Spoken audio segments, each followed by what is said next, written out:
Assalamualaikum warahmatullahi wabarakatuh. Waalaikumsalam Waalaikumsalam warahmatullahi warahmatullahi wabarakatuh. wabarakatuh. Halo semuanya, halo para pendengar.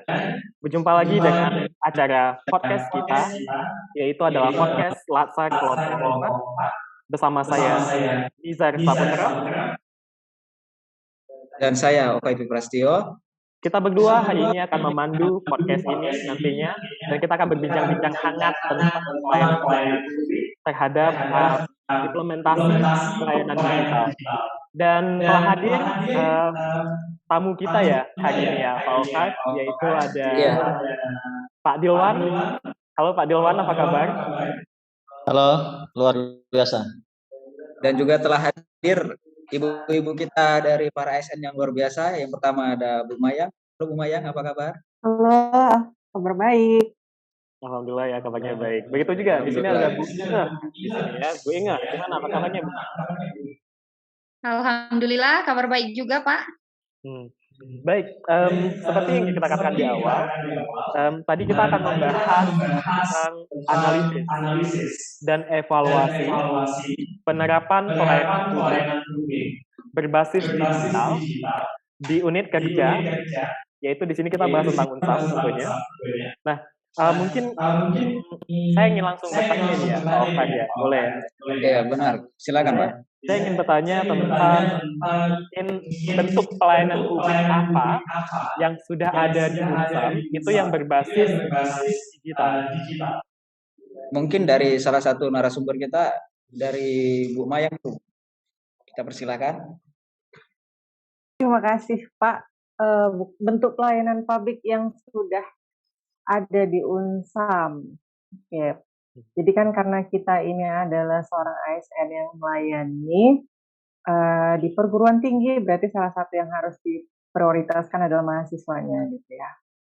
Yang sudah ada di Unsam itu adalah e-learning Unsam yang dikhususkan untuk mahasiswa kita, di mana di situ sebenarnya sudah lengkap ya. Di situ seorang dosen bisa mengupload modulnya, bahan ajar, tugas, dan bahkan sampai nanti proses penilaiannya. Jadi akses untuk mahasiswa mengulang kembali modul-modul pembelajaran, tugasnya, dan mengumpulkan kembali sebenarnya sudah tersedia dalam e-learning tersebut. Wah, ini keren sekali ya, adanya fasilitas e-learning gitu. Nah, kalau boleh tahu, penerapannya itu berapa lama di Unsam? Kira-kira apakah selama pandemi COVID, ataukah memang sebelum pandemi COVID, Unsam sendiri sudah menerapkan sistem e-learning ini? Oke, sepengetahuan saya, e-learning ini sebenarnya draftnya sudah lama. Sudah sangat lama draft pengajuannya dan pembentukannya, namun proses penggunaan secara efektifnya itu memang pada saat pandemi COVID-19 dari tahun 2019 ya. Nah itu sangat efektif dari tahun 2019, benar-benar optimal dalam proses penggunaannya. Iya benar, karena kita juga tahu ya bahwasanya itu penggunaan e-learning pada saat itu sedang digunakan secara masif oleh berbagai institusi pada saat itu. Iya benar sekali. Pak Kai, gimana? Ada yang mau ditanyakan nih kepada tadi inilah Pak, tadi berbicara mengenai pembelajaran.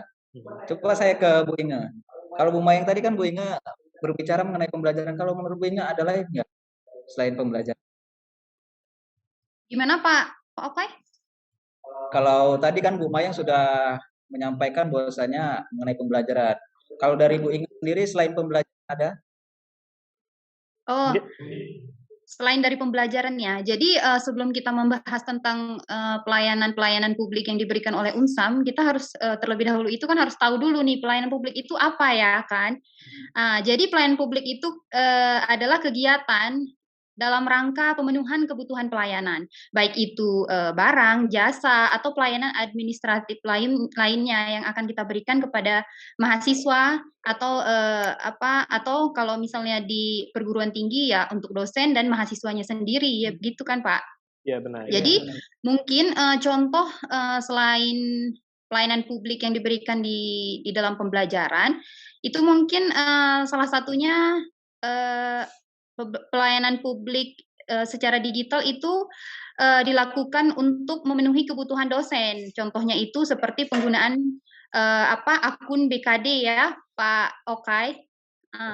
Jadi setiap dosen itu selama mengajar itu mengupload segala sesuatu modulnya, kemudian tridharma perguruan tingginya lah, berupa pendidikan, penelitian, kemudian pengabdian kepada masyarakat, itu semua diupload untuk memenuhi beban kerja dari dosen itu sendiri, Pak. Oh, begitu jadi panitia. Jadi bukan hanya mahasiswa saja yang difasilitasi oleh Unsam, ternyata dosen juga difasilitasi, Pak Nijar. Iya, sudah bagus ini ya penerapan pelayanan mahasiswa Unsam ya. Mungkin dari Pak Dirwan bentuk atau jenis lain daripada penerapan pelayanan basis digital ini sendiri. Ya baik, terima kasih Pak Nizar dan Pak Oka. Sejauh ini kalau saya amati, selain tadi dalam proses pembelajaran, juga tadi ada juga proses pelayanan khususnya terhadap dosen. Mungkin kalau tambahannya adalah dari segi pelayanan bidang akademik, bahwa di masa pandemi proses pembelajaran memang dilaksanakan secara online, begitu pun bimbingan akademik, juga banyak tugas-tugas skripsi mahasiswa yang dilakukan evaluasi itu melalui kirim email kalau yang paling jadul, kemudian meningkat lagi secara personal melalui chat WA, dan itu sudah sering beberapa dosen atau dosen sudah menerapkannya secara maksimal. Jadi bimbingan tidak perlu lagi secara langsung, tetapi mereka mahasiswa tinggal kirim file aja. Nanti filenya itu yang diberikan catatan, lalu dikembalikan lagi kepada mahasiswa melalui chat WA lagi. Bahkan kemarin yang paling puncak dari penggunaan ini adalah ketika seperti pemanfaatan pelayanan publik, karena mungkin karena kondisi COVID, akhirnya pelayanan wisuda yang kemarin pun yang seharusnya bisa diselenggarakan secara langsung, tetapi dengan teknologi yang sudah maju ini, euforia pelaksanaan wisuda pun tetap bisa dirasakan meskipun kita berada di kampung masing-masing. Terima kasih Dewan penjelasannya. Jadi ini cukup menarik ya.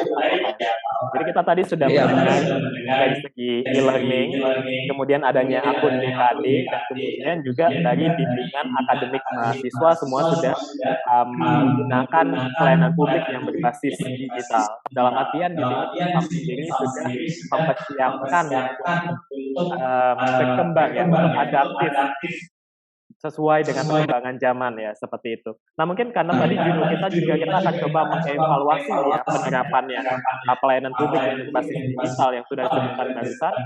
Menurut Bapak Ibu semua yang ada di sini, bagaimana sih sejauh ini penerapannya? Apakah sudah baik? Apakah masih ada kendala? Apakah adakah hal yang perlu diperbaiki ke depannya? Nah, mungkin saya ke siapa dulu? Boleh kita tunjuk ke Bu Inga dulu mungkin, Pak. Oke, Bu Inga, silakan. Terima kasih, Pak. Jadi untuk penerapan tadi saya sudah menjelaskan tentang BKD ya, Pak ya, penggunaannya. Jadi setiap dosen itu kan akan memiliki akun BKD sendiri. Jadi mereka akan mengupload sendiri segala tugas dan perangkat-perangkat pembelajarannya itu di akun masing-masing.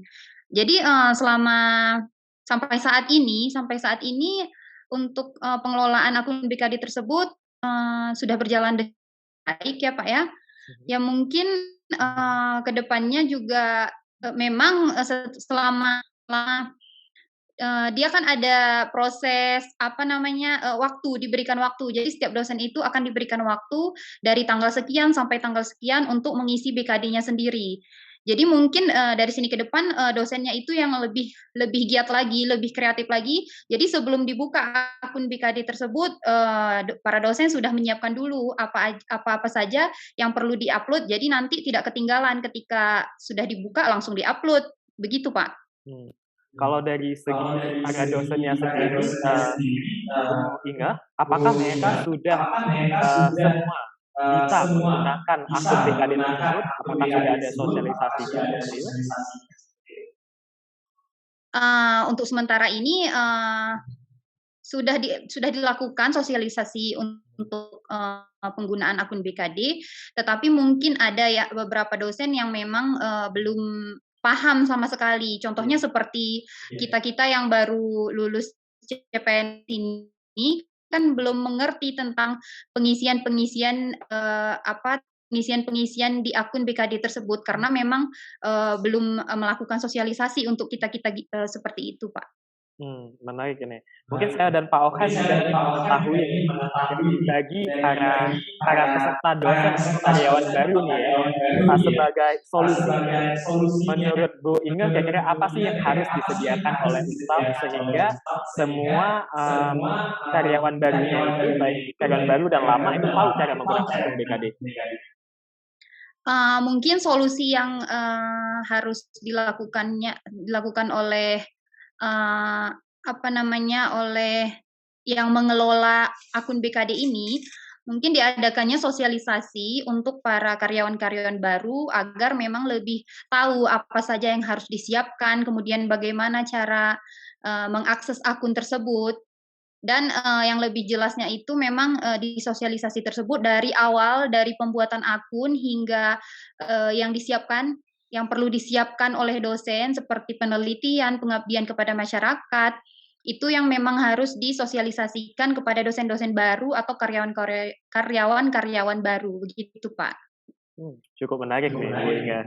Mungkin ada mau Jadi ditanyakan. begini Pak Nijar, saya kemarin ada mendapat informasi bahwasanya Unsam juga telah membuat digital library untuk memfasilitasi mahasiswa. Tadi kan kita berbicara dosen. Jadi saya mau tanya ke Bapak Ibu yang kebetulan unit kerjanya Universitas Samudra, apakah mahasiswa sudah menikmati digital library yang telah disediakan oleh Unsam? Boleh ke Bu Mayang coba terlebih dahulu.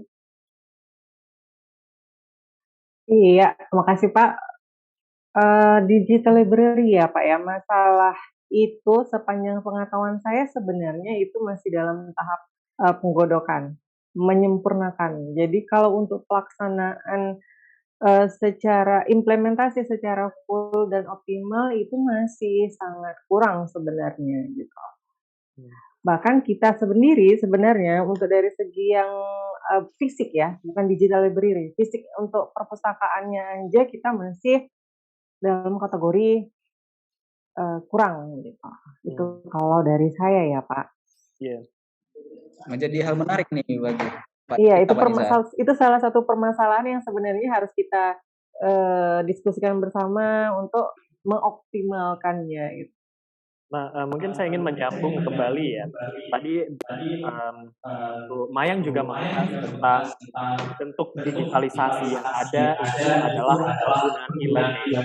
Dan mungkin salah satu contoh dari e-learning tersebut adalah penggunaan digital library. Nah, salah satunya tadi adalah ini masih awal, atau artian penggunaannya masih dalam perencanaan terhadap ya, dalam bentuk digital library yang barusan disinggung. Dan perlu masih ada diskusi ke depan untuk bagaimana mengembangkan hal ini. Kalau menurut Bu Mayang sendiri, alternatif yang bisa kita tempuh gitu untuk memperbaiki hal ini, itu kira-kira apa? Alternatif yang harus kita sebenarnya gini. Jadi sebagai seorang ASN yang sebenarnya sudah tahu mengenai core value berakhlak,